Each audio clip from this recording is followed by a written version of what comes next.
Hello students, welcome to Tryst with Biology. और आज इस वीडियो में हम पढ़ेंगे एंटीबॉडीज, जो कि चैप्टर 7 क्लास 12 का टॉपिक है। एंटीबॉडीज एंटीबॉडीज का ये देखो डायग्राम बनाया हुआ है, वाई शेप्ड होता है। इसमें ये दो बड़ी चेन है जिन्हें बोलते हैं हैवी चेन, और ये जो बाहर की साइड छोटी छोटी चेन है ये होती है लाइट चेन। तो कितनी चेन हो गई? 4। और कौन सी चेन है? पॉलीपेप्टाइड चेन होती है। ये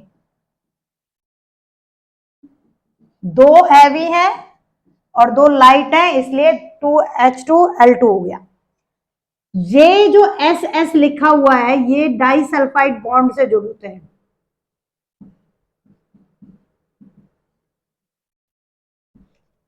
चार पॉलीपेप्टाइड चेन होगी इसके पास एंटीबॉडी के स्ट्रक्चर में, और जो है डाइसल्फाइड बॉन्ड की प्रेजेंस होगी। लाइट चेन बाहर की साइड होती है और बड़ी वाली चेन अंदर की साइड होती है।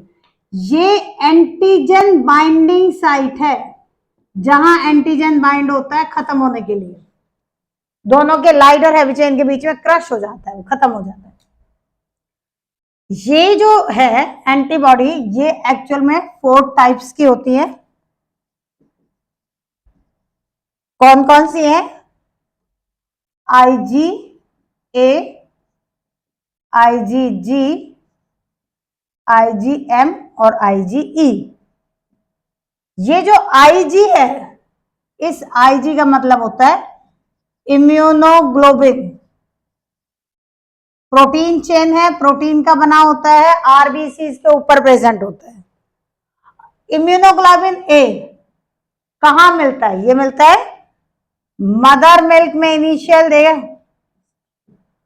मदर मिल्क जो इनिशियल डेज का होता है, कोलेस्ट्रम जो ब्रेस्ट मिल्क में मिलेगा। इसके अलावा ये सलाइवा में भी होता है, टीयर्स में भी होता है। मतलब जो म्यूकस सिक्रीशन होती है ना, रेस्पिरेटरी ट्रैक हो गया, डाइजेस्टिव ट्रैक हो गया, वहां भी मिलता है। IgA सबसे ज्यादा मिलने वाला एंटीबॉडी, जो बॉडी में बहुत ज्यादा अमाउंट में प्रेजेंट होता है, मोस्ट प्रीविलेंट बोल सकते हैं हम इसको। ठीक है, ये एक ऐसा प्रोटीन है जो कि डिफ्यूज होता है थ्रू प्लेसेंटा, मतलब बच्चे की बॉडी में मदर से आ जाता प्लेसेंटा के थ्रू। अकेला ऐसा प्रोटीन है, अकेला ऐसा प्रोटीन, क्योंकि protein, all antibodies are protein, तो प्रोटीन से बनी होती है। वायरस और बैक्टीरियल इंफेक्शन से प्रिवेंट करता है। IgM जो है ये ब्लड में मिलता है और इम्यूनो रेगुलेटरी ये है एंटीबॉडी, इम्यून सिस्टम को रेगुलेट कराती है। सबसे ज्यादा अमाउंट में ये मिलता है, इसके बाद ये है और इसके बाद ये। IgE ये जब एलर्जी के एंटी एलर्जेंट है, तो एलर्जी के टाइम पे रिलीज होता है। जब एलर्जी होती है ना किसी को, तो एलर्जी को ठीक करने के लिए होता है। एलर्जी वाला टॉपिक पढ़ेंगे तभी भी आएगा कि IgE एंटीबॉडी रिलीज होती है।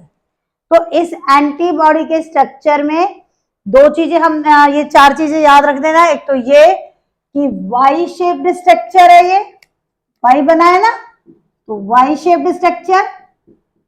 दूसरा, 4 पॉलीपेप्टाइड चेन है, 2 हैवी चेन है, 2 लाइट चेन है। हैवी चेन अंदर की साइड बनाना, लाइट चेन बाहर की साइड बनाना। 4 टाइप्स की होती है, IgA, IgG, IgM और IgE। शॉर्ट क्वेश्चंस में भी आ जाता है कि कौन सी बहुत ज्यादा बॉडी में अबंडेंट है, तो IgG मिलता है सबसे ज्यादा, प्लेसेंटा के थ्रू डिफ्यूज होकर बच्चे में जा सकती है। IgA कोलोस्ट्रम में है, मदर मिल्क में, सलाइवा में, टीयर्स में। IgM ब्लड में है, इम्यून रेगुलेटरी है। और IgE जो है वो एलर्जी के टाइम पे एलर्जी को क्योर करने के लिए सीक्रेट की जाती है। It's all about the antibody.